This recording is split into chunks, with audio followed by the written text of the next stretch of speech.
خالد بھائی نے سوال کیا ہے جی خالد بھائی فرمائیے. مرشد پاک قرآن پاک میں ہے کہ سکھلا دیے ہم نے آدم کو کچھ نام جو بہت بابرکت والے ہیں. سرکار اس کی تشریح فرما دیں. علم الاسماء کا جو علم لے کے آئے زمین پر سب سے پہلے وہ سیدنا آدم علیہ السلام لے کے آئے. سیدنا آدم علیہ السلام لے کے آئے. یہ علم الاسماء میں سے ہے.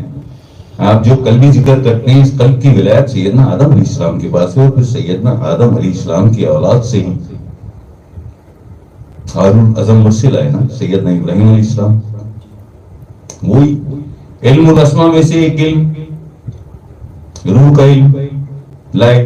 پھر سیدنا ابراہیم علیہ السلام کی آل سے سیدنا موسیٰ علیہ السلام آئے ملت ابراہیم.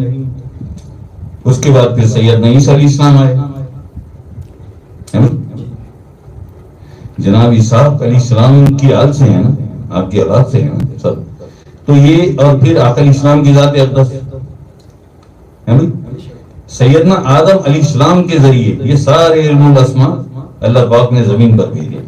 اس کا سیدھا سا مطلب ہے, آسان سا مطلب ہے, کوئی لمبا یہ. لیکن یہ صرف اولو العزم جو مرسلین ہیں جو لطائف کا علم لے کے آئے, لطائف کی ولایت لے کے آئے, اولو العزم مرسل. ایک تو مرسل ہوتا ہے نا رسول جسے کہتے ہیں. رسول اسے کہتے ہیں جس کے قلب پر وحی آ رہی ہے, جس کے قلب پر وحی آ رہی ہے اسے رسول کہتے ہیں.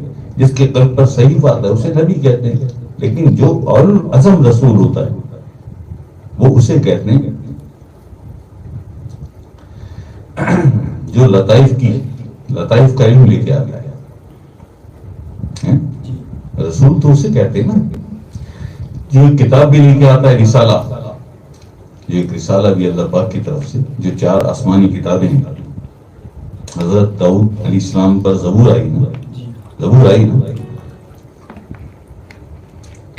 لیکن آپ رسول ہیں, اولو العزم رسول نہیں ہیں. اور سیدنا ابراہیم علیہ السلام پر کتاب تو کوئی نہیں آئی لیکن آپ اولو العزم مرسل ہیں.